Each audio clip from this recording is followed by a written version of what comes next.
after further review, a Clemson student's perspective on sports.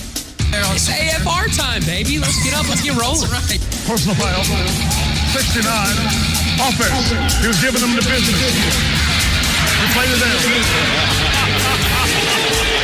Okay, so if Trevor Lawrence isn't either the second or third string quarterback in the fall, I shave my head and you get a tattoo? Well, you got to get a head tattoo. You got to shave your get a head tattoo. Now we're talking. And get a head tattoo. And a personal foul on number 99 of the defense. After he tackled the quarterback, he's giving them business down there. That's a 15-yard penalty. And now your host, Jay, Bradley, and Evan.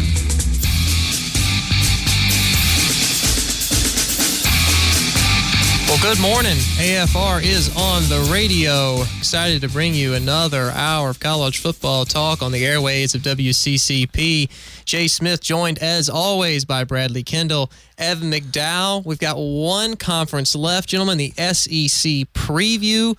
Bradley, I see you nodding your head over there. You must be ready to get into it, so let's dive right into it after further review. I'm still confused why we spent, 5-10 minutes talking about the Egg Bowl this morning when it's like a solid 12, 13 weeks away. It sneaks up on you, man. It really does. But after further review, the air has been let out of the balloon. We're talking about the balloons at the Clemson football games here. Sad news came out yesterday. With you now. Oh, come on. I'm with you now. It It took me a minute. Yeah, Give some context. Good opening line, though. And, yeah, obviously that news broke yesterday. They announced that after 30-some-odd years, 40-some-odd years, I think it's been since 1983, they've been doing the balloons, that they will no longer be able to, I think for environmental and then financial reasons. I know that there is a bit of a helium shortage, so that probably played a factor. Obviously, guys, it'll be a little bit different when the Tigers run down the hill. I hope, and I'm not sure, but I hope that night games will still see fireworks. But better.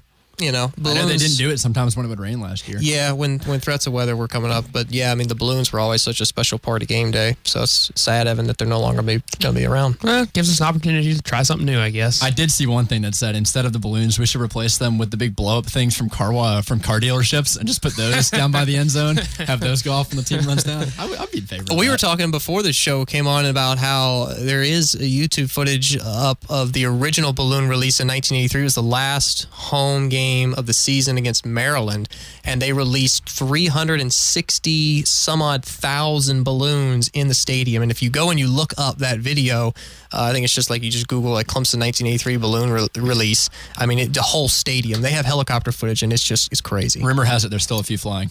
Yeah, maybe. John, you were a freshman back then, right? Sophomore. Finishing the freshman year, yeah. All right, guys. Well, we got to get it to the SEC, so let's go ahead and jump into that. First team up on the slate, Alabama, defending national champs. These guys are replacing 11 starters, but I guess the question is, does it really matter? And, let's just talk for a little bit about the Tide. They've had last 7 years, 6 regular season losses. And, some people, including myself, felt like they really weren't necessarily worthy of getting into the playoff last year. And boy, were we wrong.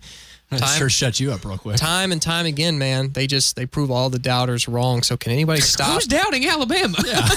They won 5 times 10 in years 9 ago. years. Hey, remember the last fall, everybody was like, I don't know. I think that no other team in the country except maybe Ohio State gets into the playoff with Bama's regular season. Like a late season loss to Auburn, they didn't look so good, middle of the road. Like there were times where Bama didn't look so good. But I'm pretty sure you called it they're not making the playoff, and Evan and I said they were. So hey, I'm fine with being wrong. I'll sit here and say Bama's out of the playoff until I'm blue in the face, because one year, hopefully, fingers crossed, I'll be right. I think just because we want to see it. Then. We want to see it so badly. Tell me then, both of y'all, can anybody stop the Tide train? Not this year. I think it will be interesting because you do have Georgia on the other side, and say Alabama gets tripped up in one game in the regular season, that SEC championship game is going to be a dogfight. And if they lose that game, 2-loss Alabama might not get in. We don't know for sure. I think Bama's going to be fine. Like you said, they just replenish year in and year out. I'm not quite sure if they're a lock for the playoff. We don't know what's going to happen with the quarterback situation yet. The defense is going to be as good as always, but this is Saban's 3rd defensive coordinator in 4 years. So that might be a reason to worry a little bit. Yeah, it hadn't seemed to matter too much. Even if the defense maybe isn't quite as good as an Alabama defense that we're used to, this team's going to be good. And it doesn't matter who's going to be playing quarterback. This team's going to be good. Look at their schedule, guys. I mean, they have 4 true road games. Yeah, they have Louisville at a neutral location to open the season. We don't really think that Louisville's going to give Alabama any problems. That game is already as over as the West Virginia-Tennessee The hardest road game they have, I'd argue, is at LSU. And I feel like that's the only team on the schedule that has even a remote chance of upsetting them. I beg to differ. I'm calling my upset of the year right now. I think Mississippi State takes down Bama in Tuscaloosa this year. Can I get that in writing? Please do. Mark it down. I'm probably going to be wrong, but I had to take a chance on some team. Mark it down. I'm probably going to be wrong. So you That's think the least confident prediction I've heard. Listen, so you think that some they time. do anyone stumble. predicts against Bama, they're probably going to be wrong. But Evan, are you agree? I mean, do you feel like they're going to stumble for at least one game, or are they just going to blaze through the schedule 12-0, another college football playoff appearance? I don't think they'll blaze through the schedule. I could easily see them going 12-0. I don't think it would be necessarily an easy 12-0. I think they'll stumble somewhere. Probably the last 4 games. Not really sure where. Yeah, the Iron Bowl, not the Citadel. I could see Mississippi State beating them, but that game's in Tuscaloosa. That'd be tough. That game in Baton Rouge at LSU, if that's the one I'm circling. If that's a night game, it will be. They're in trouble. You know it will be. Yeah, and especially coming off of a tough road test against Tennessee the week beforehand, you just don't know where they're going to be mentally or physically. It's going to be a long day of practice on Saturday. I don't see. Actually, sorry, that Tennessee game is 2 weeks before the LSU game. They got a bye week to recover from Tennessee and then play LSU. So that's two straight bye weeks then. Yeah, if you look at their out of conference, I mean, they've got jokes at Arkansas State, and then the Citadel. Don't discredit the Red Wolves. The Red Wolves. The only real true conference test. That's a statement that's is never Louisville. been said before. I mean, are we consensus feel like that they're going to go at least 11-1? I got 11-1. I have 11-1. I have them losing to LSU. Vegas has them winning 11 games, and I mean, to take the over on that, they basically have to run the table. But you figure they got to mess up somewhere. If it's not till the Iron Bowl, like that's fine. But they're going to drop something somewhere. You figure. No love for at Ole Miss. Remember the last time they went there? They won 66-3 against Ole Miss last year. Two times ago, I'm just saying, you looked at last year. They had a regular season loss to Auburn. They weren't great against LSU, Mississippi State, and they struggled against really what was a mediocre Texas A&M team. I thought we'd get through a show without you saying that. I will say real quick, Mississippi State almost beat them last year. Bama. They gave them a game. Yeah. It was a 1-touchdown game when Bama scored at the last play of the game. So, I mean, it's a possibility. Nick Fitzgerald's a good quarterback. And just real quick, back to the balloons. I know John wasn't really a freshman, but I got a text from my mother. She was actually there for the world record of the balloon release. So we do actually know somebody who was there, just not John. All right, we need to move on now. Arkansas is the next team up. Obviously, they got Chad Morris taking over as the new head coach, and they're installing a new spread offense, which is going to be a little bit different than what the Razorbacks are used to. So, you know, your QB play, I think, is essential to success, but let's be honest, guys. It's unreasonable to think that a team that went 1-7 in SEC play last year is going to compete or even be like in the conversation within 2 or 3 years. Especially in the SEC West. Yeah. They're just so behind every other team that's out there in facilities and their team as a whole. I thought this was interesting. So Chad Morris, like Jay said, is coming for his first year at Arkansas. SMU's offense last year, they were 15th in the country. So Morris knows how to coach an offense. This was crazy. They had 479 yards per game. They let up 477 yards per game on defense. So if you're Chad Morris, find a good defensive coordinator. That's the key to success. You know you can coach an offense, but you got to have both sides of the ball ready to go. Yeah, I think it would be kind of unfair to expect anything spectacular out of Arkansas this year. But looking forward to seeing Chad Morris take over a team that I think he could build up a little bit better than SMU. Vegas has them at over under of 6 wins this year. I think if they make a bowl, game, that's a hell of a year for Chad Morris in his first season. Games. I mean, their first 3 games: Eastern Illinois, Colorado State on the road, and then North Texas. Do not sleep on the Rams. Colorado State. They've been good in the past. You'd think, though, that 3-0 through that stretch. And then, maybe they get a win against Tulsa, Vanderbilt, and maybe Missouri. They got Vanderbilt and Missouri. I think they're making a bowl game. I got 6-6. They should. They should win I 6 hope games. so. I would be upset for Chad Morris if they don't make a bowl game. But I'll be pulling for him just for Chad. All right, next team up, we're going to look at the Auburn Tigers. Jarrett Stidham. He's the quarterback that Auburn, has to defend that SEC title. But that O-line is going to be key to his success and his ability to make plays. But we do also have to take into account the fact that Auburn's got to play at Georgia, at Alabama. 2 teams they beat last year. 2 teams they beat last year. In November. And on Washington, the road in November, though. and Washington week 1. Yeah, and I know Kelly was just talking about Auburn back in the last hour, and she wasn't too high on them because outside of Jarrett Stidham, they lost a lot on the offensive side of the ball. Carryon Johnson. I think their is good. defensive line is going to be the only thing that's going to come as close to Clemson's D line. But you're also as the facing a country. lot of other good defenses Right. in the SEC. And that's what Kelly said, that the defense was keeping Auburn in games last year, but the offense just couldn't put up any points. And you figure that offense isn't going to be as good this year. So if Jarrett Stidham can find a way to just muscle some points out and put some numbers up on the board, then Auburn might stand a chance. Like Vegas has them at 9 wins. That's pretty generous. I don't think they're going to beat Georgia and Alabama again in November. Well, I think they split those games. You've hopefully. got Washington. They're losing both those games. That's the opener. We talked last week extensively about how much that game means, not only for Washington, but the entire Pac-12. So you got Washington, you got A&M with Jimbo Fisher now, and then as Evan mentioned, at Georgia, at Bama. Do you think they get through that stretch 3-1? I think they're going to win 9 or 10 games. I got them 9-3. Yeah, I got 9-3, 10-2 maybe. And I think that's a good season for them, all things considered. If they lose to Washington, I'll go 9-3. But yeah, Washington and Auburn are very similar teams, except Washington has their returning running back coming back. So we'll see. Not week as one good how that defensive goes. line for Washington. That's true. Yeah. Auburn could win the SEC West, or they could crash and burn under the pressure of not having anybody else on offense outside of Stidham, and they could only win 7 games, honestly. Yeah, it's possible. In worst But case that's scenario. worst case scenario. I don't think they will. I'm more with y'all. I think it'll be around 9 Their wins. schedule's not. I mean, look at the middle. You got Arkansas, Southern Miss, Mississippi State, Tennessee, Ole Miss. I think that Those could Auburn all can be manage. wins. Should all be wins. They should be able to manage that schedule. Even LSU, week 3, I think maybe. But a lot of toss-up games in there. Lots of games that could be close against them. Yeah, for they sure. could be close with that. Offense that doesn't always put up a ton. But of remember, points. they played in a national championship game last year against UCF in the Peach Bowl. So Yeah, but they lost. yeah, they did lose. Yeah. So. First loser is a shame. Hopefully you know? they can make it to the real one. What this was the year. What was the We'll see. banner that Dabo hung up in the practice facility after we lost in 2015? It was like national finalist. I think it was national finalist. National finalist That was slash runner-up. that was what the banner said. That was motivation for next year, which I think Cute. worked pretty well. That's nice. I mean- yeah. Hey, it worked out. Bounce it did. back. Florida, next team up, we got the Gators. Dan Mullen, man, he is walking into a basket case of a program. Did y'all Let me remember tell Florida you. won 4 games last year? I forgot they Florida won. didn't have a quarterback last year. All I see when I look up Florida is that they have 6 players that are facing discipline over some sort of confrontation that occurred, I think, back in May Yeah. that involved airsoft guns, a baseball bat, rocks, and a frying pan. Sounds like our first year in our the freshman most door. Florida thing you've ever heard. And I know they just had a wide receiver. Didn't he just leave the team Yeah. for a second domestic violence incident? So yeah, Dan Mullen. Dan Mullen's having to come in. New sheriff in town. I don't know, if he's going to be able to change the culture at Florida. Not right away. Doesn't sound I like. think he's the man for the job. But I'll I tell think you they right needed a now, good switch. ever since that SEC championship where Florida lost to Bama 32-13, going way, way back, the Gators have just been lost. And they need somebody to bring their swagger back. I think Dan Mullen's the guy to do it. Not this year though. It just may take a little bit of time. It may take a little bit of time. But listen, Dan Mullen made Mississippi State a winner in a division with Alabama, Auburn, LSU, Ole Miss before, they got caught with, violations. No, Dak Prescott did. And But who do you think recruited? and in the Dak Prescott? Mansell Mullen was still good, and in the but- Mansell area of Texas A&M. So he, I think, is a coach that's looking for something bigger than Mississippi State, and I think he's going to get it at Florida because we all know that Florida has the ability to be a blue blood program.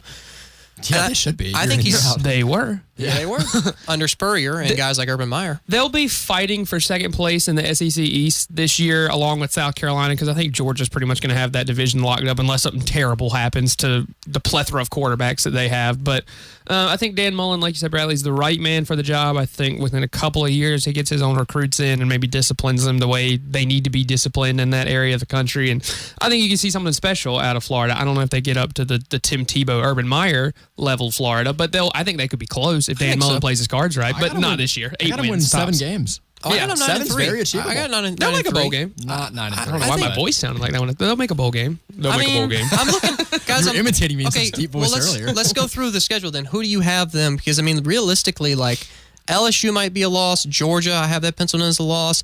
I think they beat Florida State on the they do road. not. I think they do. They're not beating Florida State. I think they do. Unless Francois gets hurt again, or unless Cam Akers and Jocks Patrick both go down for Florida State. I I think that's the on the Florida road. State game, the LSU game, South Carolina game, those are 3 toss-ups. You figure they could realistically win 2 of those, at least 2 of those. should. I mean, the home game. Mississippi State, they're going to lose. That's on the road. And then Georgia, that's already an L. You can chalk that up. I don't know, though. That's a big rivalry That game is played at a neutral location, according to ESPN's scheduling info. Where is that game? Do y'all know? It's in Jacksonville. It is? My brother actually went to it last year, and they paid $30 for a ticket, and Georgia already had 30 points on the board by the time they walked in the stadium. So wow. That pretty much shows how that. It's $1 So you don't point. think Florida's going to challenge anyone that would compete for the SEC East is SEC like in the Big championship? Ten with Wisconsin. Wisconsin and Georgia are neck and neck at the top, and then you just got a bunch of average teams. I think if everything were to go right for Florida, they could compete for the SEC East, but that would require a ton of stuff to go wrong. For basically everything would have to go wrong for Georgia, for Florida to stand any kind of chance of But making we the all SEC championship game. agree, regardless of what the final record predictions we have are, that Dan Mullen was a good hire. Oh, Yes. yeah. I think hire. Mullen's going to Good look hire. really good in year one because of how bad Florida was last year. Yes. Well, surely he'll win more than 4. You would hope. Yes. All right, next team up, Georgia Bulldogs. Yes. Yes. And I think Kirby Smart, I kind of doubted his abilities at the beginning, but I feel like he has put Georgia in a position now to give them more than just a single shot at going to a national championship and possibly winning one. I feel like you doubted every team that actually was really good last year. and you overhyped Miami, so I don't know. that turned was out- regular season. that It didn't turned turn out out well. great. I just felt like they were going to give Clemson a hard time. Obviously, thankfully, that wasn't the case. I think Georgia right now, Vegas got them at over under 10.5 wins, and they're making it sound like an 11-1 season should be pretty easy. And I think really the only game that sticks out right now as being a problem could be a home game against Auburn. Or at LSU. Or at LSU. But, we're not expecting too much out of LSU this year. So that game doesn't quite stick out as much as it did 4 or 5 years I'll ago. tell South Carolina fans that. They got week 2 on the schedule circled. Mm-hmm. Yep. Yep. But Georgia's going to be hungry. After last year, it almost kind of reminds me, it's similar to Clemson. After they lost the national championship, they got there, they played Alabama. They lost in a heartbreaking fashion. It was a tough way to lose a national Not championship double game. overtime last second. Yeah, it's tough way to lose a national championship game. And really looking at their schedule, I don't see a team on here besides Auburn. I mean, maybe South Carolina gives them a hard time. Maybe at LSU gives them a hard time. But realistically, I think Georgia has the talent in place and the hunger, the drive to get it done. They can win all the games on their schedule. Well, they saw how close they were last year, and if I'm them, I'm mad. Yes. I'm playing with a huge chip on my shoulder all year because in all likelihood they should have won that national championship game, and if it wasn't for the flying Hawaiian playing quarterback, they would have won that So does game. it remind you of Clemson? Is that an accurate comparison? I didn't really get I think a little bit. feedback on that. I think bit. Clemson had a little bit more coming back the second time around. Maybe. Georgia's got a lot I of think talent Georgia coming was back. closer to winning the national championship than Clemson was the year before. I would agree with that. So I think if Georgia doesn't get caught slacking sometime in the middle of the year, they could easily run the table. Listen, losing hurts, but we all know, because we have firsthand experience with it, that when you finally win, it is just that much sweeter. So I have Georgia. I think they're hungry. I think they're talented. I got to go in 12-0. I got him going undefeated as well. If you're Jake Fromm, stay out of the boat no more fishing. I'll give them a home loss to Auburn. I'll take 11-1, but I still think the over-under for 10.5 wins, I think they could go over. You want to talk about hungry? They want to beat Auburn bad after last season for sure. Well, Absolutely. Auburn feels like they got stuff to prove too. So you never know. All right, we got to take a quick break, though. When we come back, we will wrap up the rest of the SEC, give all our thoughts, analysis, predictions. Stick with us. Hi, I'm Dabo Sweeney. One of the things that makes me proudest about being the head coach at Clemson is participating in the most exciting 25 seconds of college football, running down the hill after rubbing Howard's Rock. The roar from the crowd is deafening. Even though Howard's Rock is one of Clemson's most prized possessions, most of the time it sits all alone. That's why we depend on Priority One Security's video surveillance to keep Howard's Rock safe and secure. See us on the web at PriorityOneSecurity.com. That's Security.com. Have you heard about the changes over at T. Ed Garrison Arena? They are now offering event space rentals for banquets, parties, fundraisers, weddings, and more in their air-conditioned 10,000 square foot newly renovated cattle sales complex. Also ask about their full-service RV sites for football tailgating. Convenient 9-minute drive to the stadium. Call 864-646-2717 today to pre-book. Space is limited and will sell out quickly. Go Tigers! This ad was funded by the City of Clemson Accommodations Tax. It's your wiener. Do what you want with it. We're talking hot dogs, burgers, and more, with over 100 free toppings to choose from at Clemson's newest and most unique restaurant. Not to mention one of the largest draft selections in town, outdoor patio, and weekday happy hour from 4 to 8 p.m. $6 liquor pitchers, full liquor bar, and 17 big screen TVs. Visit it's the letter U, the letter R, wiener.com for a full menu and more info. It's your wiener. Do what you want with it. 101 Keith Street, downtown Clemson. Open daily at 11 a.m. Go Tigers! It's your daughter's graduation party, but you're not sure what to serve your family and friends? Don't worry, Tom's Barbecue has your back. Tom's Barbecue serves hundreds of catered events and knows what the people wants. Good food. Brock here, owner of Tom's Barbecue with my wife Beth, and we understand the value of a great catered event. Whether it is a graduation party, wedding, company event, or birthday celebration, you name it, we can cater it. Give us a call at 864-288-2652. Tom's Barbecue at the corner of Woodruff and Garlington in Greenville. Buying a mattress can be a difficult process, but that can all change with one visit to Engineered Sleep. They are a mattress manufacturer that opened their doors to the public. You get factory direct pricing, a mattress made just for you, and free delivery all over the upstate. Your mattress will be made and delivered within 1 to 5 days. It is always great to buy local, but when you buy from Engineered Sleep, you are truly buying from the best. Their showroom at 627 Congaree Road in Greenville is open Monday through Saturday. Sleep like a champion with your Engineered Sleep.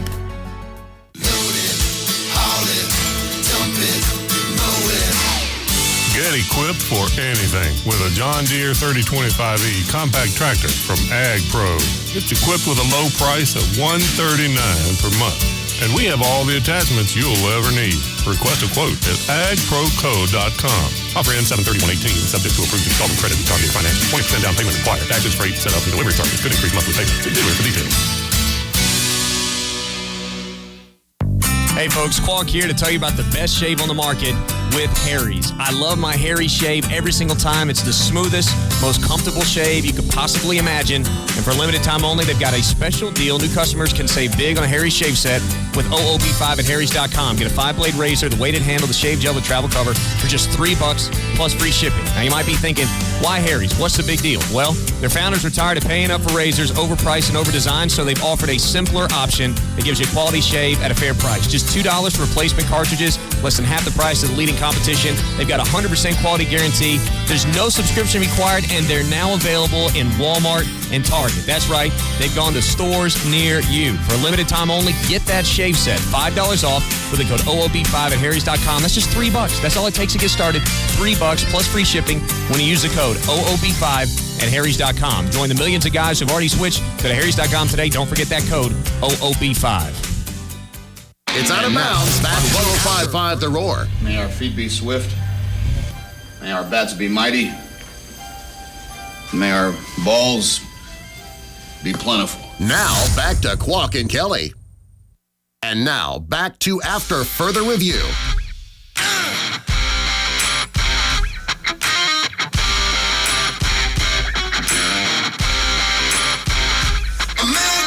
Welcome back. AFR is on the radio. Qualk and Kelly, apparently. Yeah. Thanks for joining us, though, in the middle of our SEC preview for 2018. We've made it through a handful of teams. Next up on the slate, the Kentucky Wildcats. Woo! Yeah. A team that, 2017, they started 5-1, only loss, 28-27 to Florida, close game. But then they fell apart down the stretch, 2-5 last 7 games, including that bowl loss. But I still think they're good enough to make some noise. We run some seasons. No, South Carolina. Yeah. No, they're not. 4 years in a row. Might be 5. Make it 5. But yep. under Mark Stoops, year 6, most experienced squad yet. I think the major point, though, about Kentucky that they kind of probably already realized, the SEC East is no longer a train wreck, and they need to get a little bit better. There's your annual reminder of who coaches Kentucky football, Mark Stoops. Totally forgot about that. I thought this was interesting. Kentucky last year, only 10 passing touchdowns. You got to improve on that. They do have a lot of experience. They also let up 18 fourth down conversions, which is really hard to do. I think that's head and shoulders clearly the most in the nation. I got Kentucky going to a bowl game this year. They were 7-6 last year. You said they kind of crumbled towards the end of the season. Well, they did. I mean, look, they went 2-5 the last 7 games. Yeah, I'm pretty sure they almost cracked the top 25 after going like 4-1 or 4-0 to begin the year. So they at least had a little bit of, I mean, their schedule's easy enough to go 7-5. I think they're going to go bowling. I don't think it's going to be a great bowl for them. I think because the SEC East is better, Evan, they're going to struggle a little bit more than they did in years past. But I still think they beat South Carolina. Chill out there, buddy. I hope they beat South Carolina. I mean, I'm not going to talk about Kentucky very much until about November, whenever basketball season starts. So give them a bowl game. Let them go to the Music City Bowl for the umpteenth year in a row. They can win or lose that. I really don't care. But I'll give them 6 wins just for S&Gs. All right, never mind. Anyway, well, I guess we're moving on then.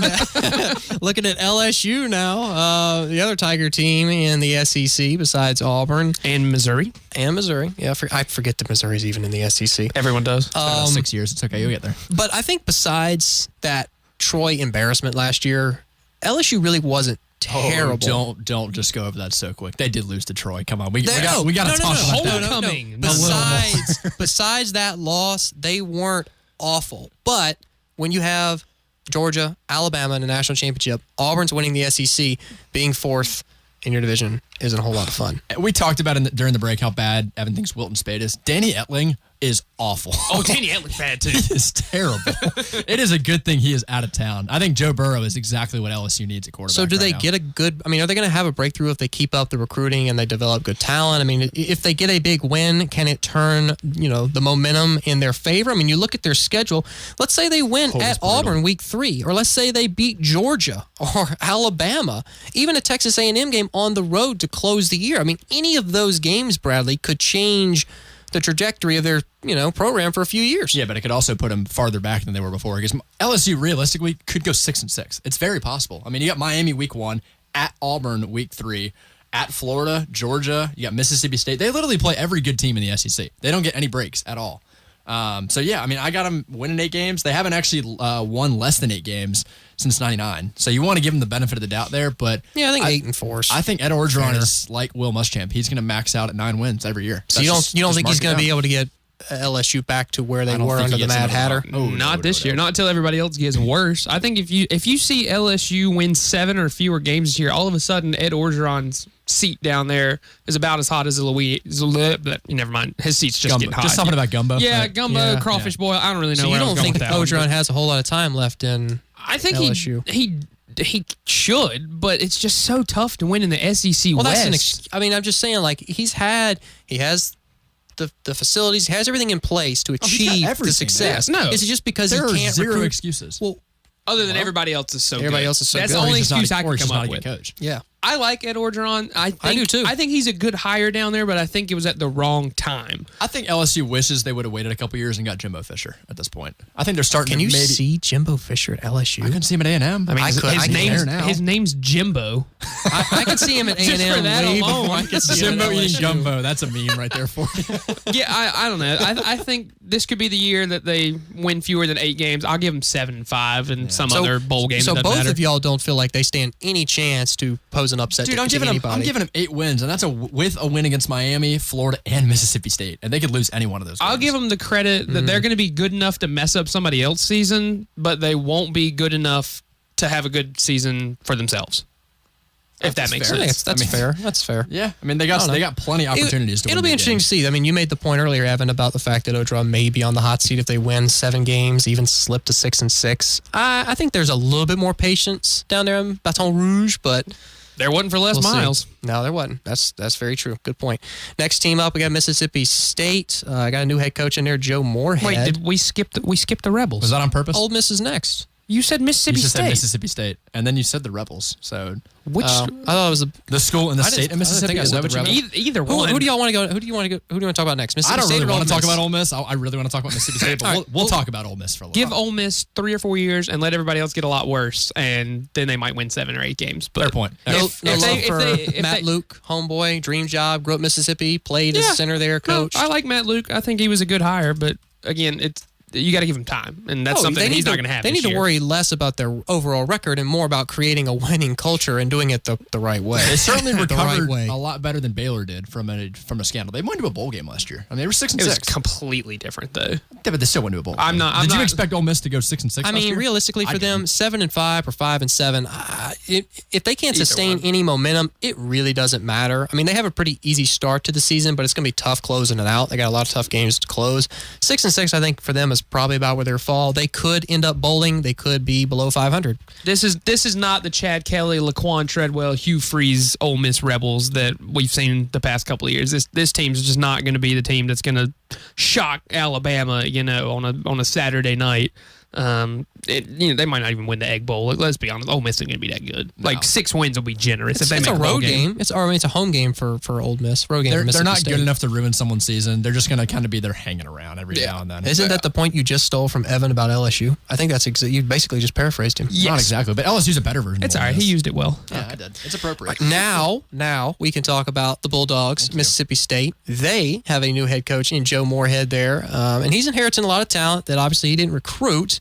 And I think Nick Fitzgerald's going to end up having to carry this team on his back. And I did like the hashtag that Mississippi State is starting to use, Moorhead Cowbell. That's clever. Big fan of that. I like Mississippi State this year. They were 9-4 last year. Fitzgerald was hurt the last game of the year, which kind of gave away that Ole Miss game. So they were on their way to winning 10 games last year, which is pretty good. They're not going to win 10 games this year. I think they can go 9-3. No, I really think it's very possible. 6. I think Nick Fitzgerald 6-6. That is wow. They won't win 9 games, and they certainly won't only win 6 games. Look at who they're playing. I mean, they may get through the first 3 games unscathed. I mean, Evan seems to claim that Kansas State's a pretty good football team. It's on the road week 2. So I don't know why you're trying to claim Kansas State's not a good football team. Okay, say they lose that game then. By the way, there's a state at the end of that. It's not just Kansas. They're 2-1 going into conference play. They could lose to Florida. They could lose to Auburn. They could lose to LSU on the road. It's on the road. Texas A&M, at Alabama, and then at Ole Miss.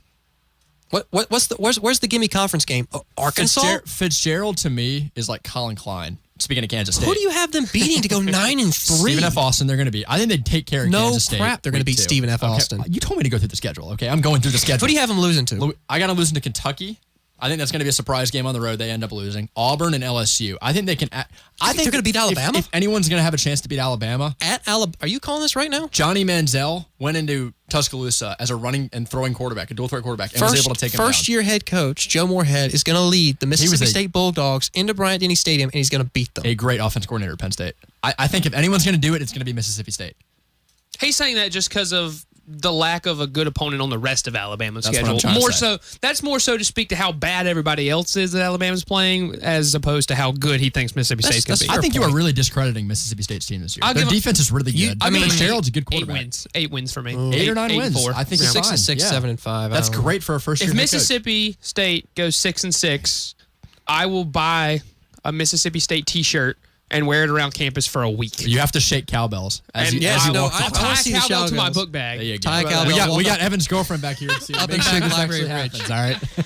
All right. Well, we got to move on now from the Mississippi teams. We're moving on to Missouri, a team that went 7-6 last year, and they did improve upon the 4-8 year prior to that. And they managed a bowl game, but as we've talked about a little bit earlier, the SEC East was awful. And I think the most important statistic that you have to look at when you're talking about Missouri last year, they went score. Well, they went 7-0 against teams that didn't go bowling, and they went 0-6 against teams that did go bowling. Listen to some of the offensive production they were able to put on some of those bad teams. They had 72 points against Missouri State, 68 against Idaho, 52 against UConn. They scored 45 on Florida. That doesn't impress me. 45 on Florida. They lit up Arkansas for 48. That doesn't impress me. Tennessee for 50. Nothing impresses you, Jed. Idaho? I mean, but this is what I'm saying you. about Missouri. They beat bad teams really badly. And they didn't beat a single decent team. They don't score against good teams. Yeah, there's going to be a rough year. 4-8 at best. 4-8? Oh, come on. Look at who they're playing, Drew Lock guys. is going to go first round. Did you not just hear the statistic I read? Drew Lock is?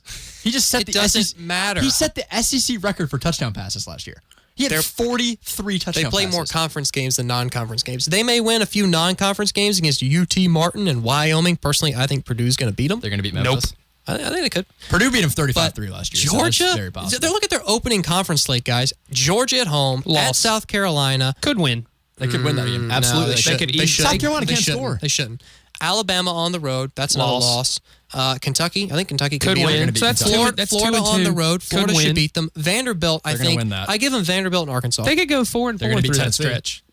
If they win 5 games, I'd say that's a miraculous year. They'll make a bowl game. 7-5. No way. They were 7-6 last year. They didn't lose. Who do you have them beating in conference? I've got them beating Kentucky, Vanderbilt, Tennessee, and Arkansas. And they could beat South Carolina or Florida. I think they'll beat at least one of those. I think beating Kentucky would be the highlight of their season. That's with a Purdue loss I have in there. Why are we talking this much about Missouri football when we got South Carolina lined up bring on the in the batter's box here? All right, team 9-4 last year. but they really didn't generate a ton of national conversation. And I think the reason for that is it's hard to get fired up about a team that scored 17 points or fewer in 6 of its last 11 games. Look, we all know, we've all talked about it. That Muschamp style, no flash, no glitz offense, aggressive defense, and, mediocre special teams. It's good enough to hang around with teams that are all right, but not enough to really make any huge upsets. I saw them at 14 on some preseason rankings, and I'm just wondering why. What? Deebo Samuel's good, and he's coming back, but Jake Bentley's a very, very average quarterback. As we would say about Alex Smith, he's the definition of I think it's their defense, and even though there are really no superstars coming back, it's not like they have another Clowney walking through the doors. We know it's a Will Muschamp team, and I realize that obviously our bias against South Carolina, with it being a rivalry, we want to kind of discount them a little bit. But let's be honest, their defense will be fine. It's going to be good. It was the best at taking the ball away in the SEC last year. Let's not overlook the fact they led the SEC in forced turnovers. So they were able to keep themselves in games. Look, they shouldn't have lost to Kentucky or A&M, but they beat NC State, a team that really even in the season opener. It was season opener, but NC State, they looked flat. NC State did not look good in that game. Right. That's all I'm saying.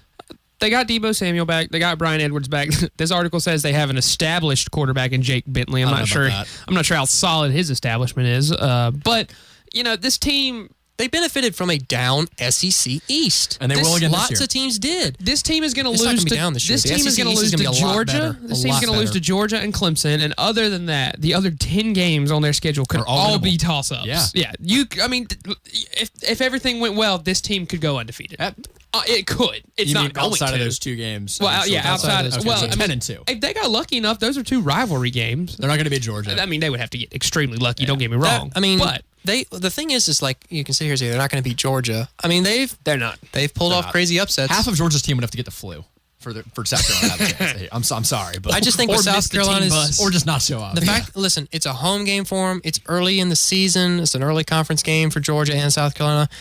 It's at home. They may force turnovers. They'll lose that game by 3 touchdowns. I think it'll be close. It'll be close in the fourth quarter. Georgia may pull away in the fourth quarter, but it'll be tight. It won't even get to the fourth quarter. It'll be over by halftime. Georgia's going to walk into Williams-Rice and lay a 40-piece on them. Are you kidding me? I see that all the bias is Bentley's throwing 4 picks. Jake Fromm's going to throw for 1,000,000 yards. I don't even care. And 1. I'll pull for Georgia. But you think 8-9 wins? Yeah. 8-9 wins? I got 8-4. Yeah, John convinced me to switch my Kentucky pick before the show started. So make it 5 years in a row. That would really be tough. Yeah, that would be tough for them. I think even still, if they win 8 games or if they win 9 and they get to a bowl game and win the bowl game, listen, 9-10 wins for them, that's a good year. Hey, if they lose to Kentucky and Clemson this year, that's 2 thumbs way up for South Carolina. I think this is South Carolina's best team since we've been students here. Yes. Oh, well, look at how they did freshman year. They were 3-9.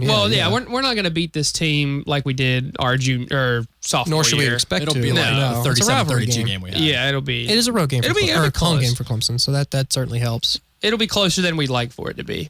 But South Carolina should have a very respectable team this year. I think 9 wins for South Carolina would be. Yeah, I'd be happy with it. They should be happy with it. You now said you'd be happy with it. I'd be happy if they didn't win a game for the rest of their existence. Jay thinks that the better South Carolina is, the better makes us look. Well, I've always been one to argue that having a South Carolina team that's generating somewhat national conversation, when you beat them, you literally rooted for them in every other better. game but the Clemson game last year. We got to go to a break. Just stop talking about South Carolina. I don't know, man. I just don't want to beat up on a team that's not even going to make a bowl game. That's not very interesting. We got some bottom dwellers in the SEC on the other side of this commercial break. We'll take a quick break. We got a few more teams to look at. Stick with us. The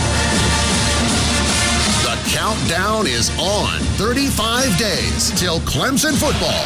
Stidham takes a shotgun snap, looks, throws, has it complete. Left side, and he's upended. Outside as Mark Fields comes up and upends a would-be receiver at the 21. It's a loss of 2 more. On the flagship station for Clemson Athletics, we are WCCP 105.5, The Roar. See them off to the Sweet 16 as Clemson downs Auburn 84-53 in a no-doubter here in San Diego. Tiger fans, season tickets are on sale to watch your Clemson men's basketball team for the 2018-19 season. Don't miss your chance to guarantee your seat for each home game by visiting ClemsonTigers.com. Little John Coliseum will be the place to be as the Tigers return 4 starters off of last year's Sweet 16 team. Get your season tickets today. Have you heard about the changes over at T. Ed Garrison Arena? They are now offering event space rentals for banquets, parties, fundraisers, weddings, and more in their air-conditioned 10,000 square foot newly renovated cattle sales complex. Also ask about their full-service RV sites for football tailgating. Convenient 9-minute drive to the stadium. Call 864-646-2717 today to pre-book. Space is limited and will sell out quickly. Go Tigers! This ad was funded by the City of Clemson Accommodations Tax.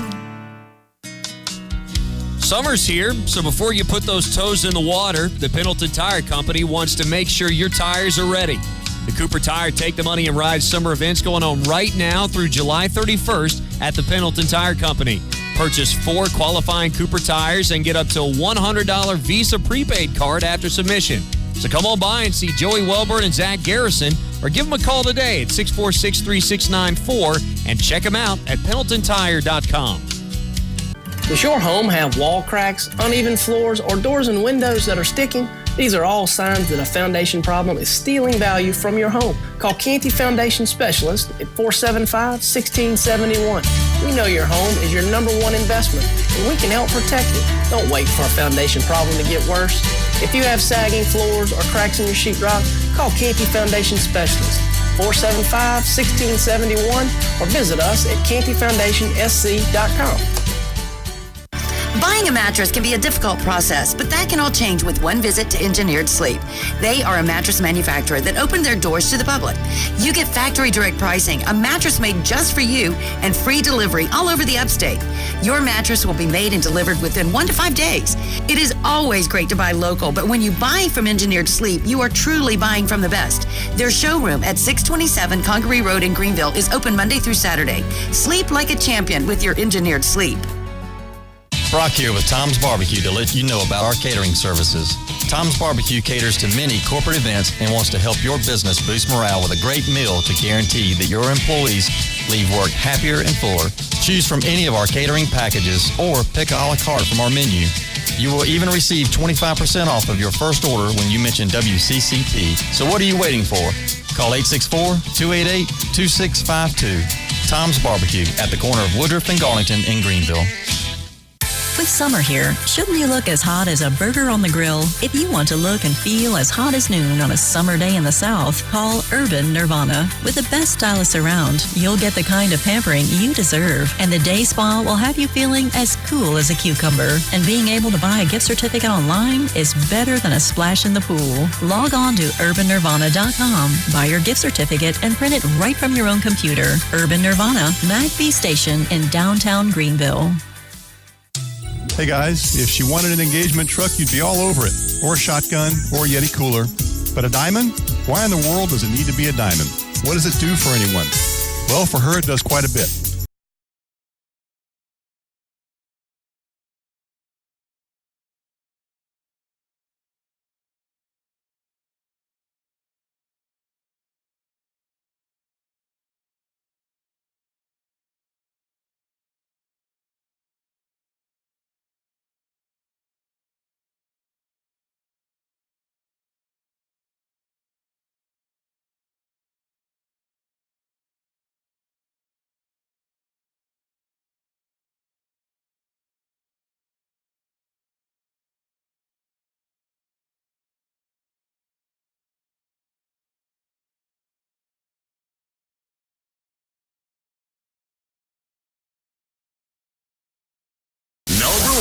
Just out of bounds on 105.5 The Roar. Hey, we discussed this. Now is not the time to mess with the plan. Now back to Quack and Kelly.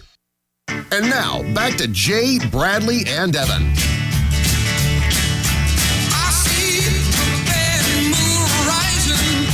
Welcome back to AFR. I hope Quack and Kelly don't get mad at us for their stuff just being casually inserted into our comeback from a rundown. commercial. Well, listen, guys, we still have 3 teams in the SEC we need to get to. Luckily for us, 2 of these won't take long. They're going to be terrible. Won't take very long. So Tennessee, terrible. Next. Just skip right on down to Texas A&M. We don't even need to talk about Texas A&M. Don't want to talk about the fact that Tennessee. Jeremy Pruitt's stepping into a program. Don't care. There you go. That's all you need to know. Good for Jeremy. Phil Fulmer's back at the helm. They're not going to. There's going to be no reascension to national prominence. 2 games maybe. The good news for Jeremy Pruitt is he's finally a head coach. The bad news is he's a head coach at Tennessee. They're going to win 2 games? 2 or 3 games? I don't think Tennessee's They'll going win to 4 or 5. I give them 4. Yeah, they're going to go 5 and 7. It's just not going to be good. I think they're going to. I mean, they have a tough opening stretch, but listen, they may West scrape Virginia a in bowl the game. opener, and they got to play Georgia, Auburn, and South Carolina on the road. They'll lose those 4 games by a combined 250 points. It's going to be bad in Knoxville this Do year. you think that I guess I call them overly passionate Vol fans, are they going to give Pruitt the chance and time he needs to build the program? Oh, yeah. No, because that's the best side they can get right now. No, will they? I'm not saying should they. Will they? I think they will. I don't think they will. I think they're look at how they've reacted in the past. It's No. an Alabama defensive coordinator. That's really all you could ask for. If Tennessee fans are wild. If he starts actually getting some traction and people can see, okay, maybe this guy's like Kirby Smart. That's interesting. You didn't want to talk about him though at all. I mean, you don't have any comments about Tennessee at all. They got a couple quarterbacks to choose from, but at the end of the day, it's not going to matter if it's Keller Christ or Jarrett Guarantano. Like, they're not going to be good. I hope it's Guarantano. I hope so too, just because I like saying that name. But they're just not going to be good. They got to play Alabama, too. I forgot about it. West Virginia, Georgia, Auburn, South Carolina, Alabama. That's half their schedule right there. That's already They'd be lucky losses. to score against any of those teams. Making a bowl game for them would be a huge victory at the end of the season. God. I think. Oh, no. Jeremy, no way. They're not winning a bowl game. 2-10 is crazy. If they make a bowl game, Jeremy Pruitt needs to be second on Tennessee Volunteer fans' favorite people. If they list. make a bowl Peyton Manning game, and Jeremy they'll Pruitt. build a statue. After the worst botched head coach search in history, I think they'd be very happy with it. Oh, easily. Yeah. Just skip down to A&M. If Tennessee wins 6 games, you need to attach more cowbells in the back of Evan's backpack. All right, let's go down to a team that possibly has a little bit more intrigue for these fellas. Texas A&M. Yes. They have the $75 million 10-year gamble. Allows Jimbo Fisher to take the reins. And, hey, he is now coaching at a program that expects to be in the national conversation every year. And he's one of only a few active head coaches that has a championship to his name. So I think that if anybody can get A&M... Yeah, cute. Go beat Saban. Go beat Saban now. If he can get them to the point that someone had them at or possibly surpass it, then he may be around for a long time. A&M was a good team last year. I will say they had a lot of really, really close games, and they competed with Alabama. They had a close loss against South Carolina, so they were in a lot of games last year. They should have beat UCLA after that. You talk about a debacle of a game there. I think it was week 1 or week 2, but yeah, I think Texas A&M could easily win 8 games. They have a lot of tough road games. A lot of tough games at Alabama, at South Carolina, at Mississippi State, a team that y'all are high on, and then at Auburn. So that's tricky. I mean, I think 8-4, 9-3. They may have a good start, but kind of close a little weak. They won 7 games last year. Jimbo gets them at least 8. He alone will give them. I think 8 wins in year 1 for Jimbo is generous and would be the ultimate Hail Mary you don't think that's completion. the expectation? That's definitely the expectation, but that's I am giving him a game Aggie against fans' fault for having too high of expectations. Give him 7 wins. I'm giving him a a bowl South game. Carolina and LSU game in there, so that might be a little I'll too much to ask for. I'll give him 7 wins and an AutoZone Liberty Bowl victory. How about that? I'll spot him that one. So he'll get a total of 8 wins, just not 8 regular season wins. How long do y'all think Jimbo has to get to 10 an years. SEC championship? Like, is it within? I mean, does he have to get there within 4 years for people to feel like? No, he has. No, he can be there. He's literally got the stability that Jim Harbaugh has at Michigan right now. I think he can be there as long as he wants because they're just going to keep paying him. I feel like if he has enough success, he could stay at A&M longer than Saban will end up at Bama. If he actually has success there, he could be there the rest of his career. He has 4 years from the time Nick Saban stops coaching at Alabama to make the SEC championship game. But until Nick Saban leaves Alabama, no one in the SEC West should even pray about making the SEC championship, because if you got to go through Tuscaloosa to get to an SEC championship, I don't care if you're Jimbo Fisher, I don't care if you're Kirby Smart. Well, he's on the other side of the conference, but to get through Nick Saban and Tuscaloosa is a tall task for any team in the West right now. So to expect that out of Jimbo, especially in year 1, is asinine. It's ridiculous. Nick Starkel's not Johnny Manziel, nor No. should he be compared to Johnny but Manziel. you never know. College football is a fickle mistress. Last team in the SEC, Vanderbilt. These guys, not much to say about them. They were 5-7 last year with no bowl. Obviously, they were 1-7 in SEC play. And as we've mentioned about 5 times prior, it was with a really bad SEC East. And for them to make a bowl game this year, let's be honest, they're going to have to play a lot of bad teams. This team was like 4-0 last year and was calling out Bama. Yeah, I remember that. You want Bama. And you know how that went down. That defensive lineman was shut up real quick. They gave that interview. Their opening conference game is at home, South Carolina. Loss. That's a loss. If they go at Notre Dame this year. Yeah, they do. Give me a break. They're not going to win that If game. Vanderbilt wins more than 4 games, it'll be a miracle. I got 3-9, man. Oh, yeah, they're I going to got be 3-9. If Tennessee's not the worst team in the conference, Vanderbilt will be. I think I literally have in my notes making a bowl game would be a miracle. Well, The first team they play might even be better than Tennessee, Middle Tennessee. Yeah, really. There's a potential. So I think they'll win that. Nevada, they'll probably win. But Tennessee State, yeah, they literally play every Tennessee team you could think of. at this The point. Commodores just need to study all through the fall and just wait for baseball season to start for them to actually be good at something. Just forget football. It's over. While It's you're at it, fix your not- basketball court because that thing looks goofy. Oh, yeah. All right, so real quick then, we got to wrap up the SEC talk. Conference champion for the SEC, I'm picking Georgia. I got the Dogs. Actually, you know what? I'm torn because I think Bama's going to lose one game. I think Georgia's going undefeated. Georgia should. They can. I think Better Bama's chance than probably Bama. going to end up probably beating Georgia, and then they'll both have one loss to make the playoff again. I think Georgia's the ballsy pick. I think if you want the safe, smart pick, you got to take Alabama. So is that what you're doing? You're taking the safe, smart pick? Absolutely. So Do it's so you realize how disappointing. dumb it sounds these days to pick against Alabama?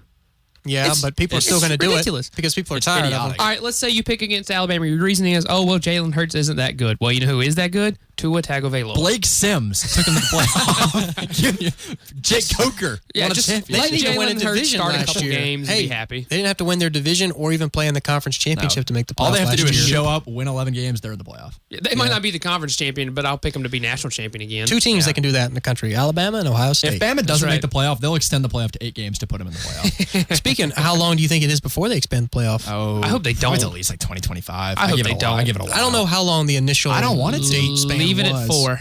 I don't Leave want at it to 4. because then it becomes more like the NFL. Yeah, 4 is the magic number. Because we're talking right now about, they might lose 1 or 2 games, they'll be out of the playoff. Well, you make it 8 teams, and all of a sudden... You're going to get in no matter if all of a sudden, the won 2-loss games. Auburn team that, is in the playoff and shouldn't be and ended up losing to Central Florida. Like, don't expand it to 8 Let's teams. be realistic. The conference championship games are playing games. You already kind of have an 8-team playoff. If you go into a conference championship game with 1 or fewer losses, it's a play-in game. Yeah. If you have 2 losses and you win your conference championship, well, we've seen that not work out so well. The only way I want it to be expanded is to include a group of 5 team. That would be the only real thing I can think of. That's almost like a wild card, though. I mean, but that makes it interesting. You like the whole March Madness appeal with basketball. You throw in a UCF. Do you really think that UCF is going to play Bama and even They like beat come Auburn. close? They beat Auburn. Auburn would have made the 8-team playoff. Auburn had 2 losses last year. They would have made the 8-team playoff. And that's why I'm saying it should be an 18 playoff for those couple of reasons. So right are we there. gonna spend the last 5 minutes of the show talking about this countdown thing that we've tried to get to for weeks, or are we just gonna keep talking about the playoff? I think we should. playoff. I mean, how about more pizza talk? Bring it on, dude. Let's order Domino's right now. Let's sit down and chat about this for a while. There's one thing that I did kind of want to get to, and this isn't like a countdown or anything. This is just like news. Larry Fedora at the ACC Media Days, and I'm sure somebody's hit on this, saying that football is under attack and that changing the sport like affects the cultural value. I mean, what do y'all make it? Is there any validity to that claim? Or I think he was a little out of line. I think he was really just trying to touch on the safety aspect and how we're trying to make football a lot of what it wasn't a few years ago. And well, UNC is it's one all of the changing. leading institutions in the country for concussion research with their football players. Yeah. I do know they have a lot of initiatives. They have been really well with that. So I like what Fedora was trying to say. I just don't think he really phrased it the right way. It kind of came across as a little bit, I don't know, just a little bit too annoyed or angry at what it had become. I don't know. He almost seemed I got a bad anxious. vibe from it. He was just like, and I mean, I understand part of what he was saying in that football, although there are plenty of other sports out there that are the same in that regard. They teach you, life lessons, whether it's teamwork or commitment or, listening to authority with coach and figure. I mean, I understand that. I think that improvements to the game are essential for its survival. I think it's the safest football's ever been. It's safe, and that's Right what now. he made. That's what he said in his argument. Yeah. He did say one thing though about how CTE has not been confirmed to be linked to football, which I disagreed with. But Evan, any thoughts on that, or you feel like that game's fine? I mean, college football we know is fine. NFL has taken some publicity hits over the last few years. Yeah, I mean, like you said, the game now is safer than it ever has been. And I don't think that's the problem. I think the problem is Larry Fedora didn't want to have to answer questions about going 3-9 last year. So he was like, let's just make up something dumb to distract everybody. But I didn't necessarily agree completely with what he said. And I think he should probably worry more about how good his team is before he worries about trying to talk about something else Changing first. the sport doesn't affect cultural values. Maybe a concussion for a UNC player is probably a good thing, so they can forget this season coming up right here. That's terrible to wish on a player, but you know what I'm trying to say. They were bad last year is what we're saying. Yeah, no, I mean, I don't know. Like, do we really care that much about what Larry Fedora has to say? Like, I mean, it definitely made a lot of headlines. Yeah, he did. I heard someone say a few years ago that football was going to be gone by like 2030. They said football was going to be completely taken away. That means we'll be out of a job. That'd be sad. I won't be able to talk about college the football past. anymore. I don't know. I mean, I think that it brings up an interesting conversation that, let's be honest, guys, 10 years ago, nobody was talking about it.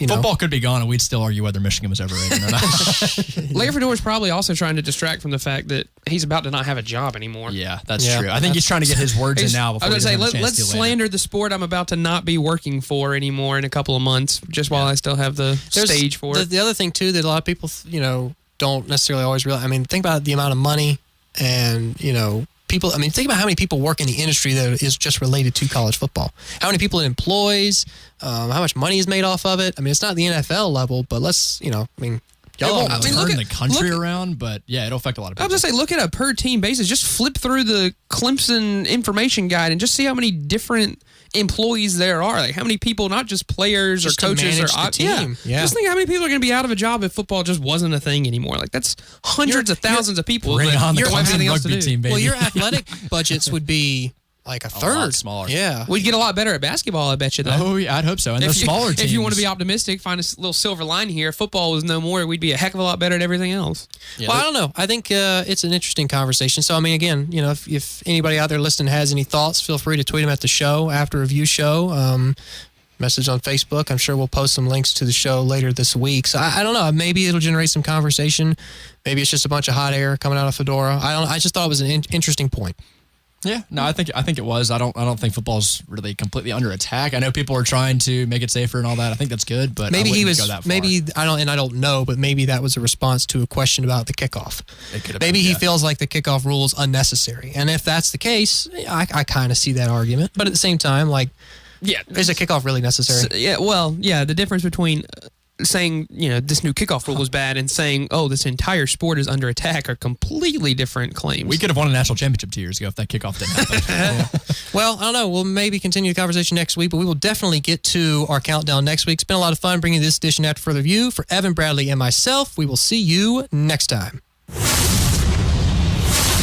Safely in the Priority One studios, we are WCCP Clemson Greenville. 105.5 The Roar.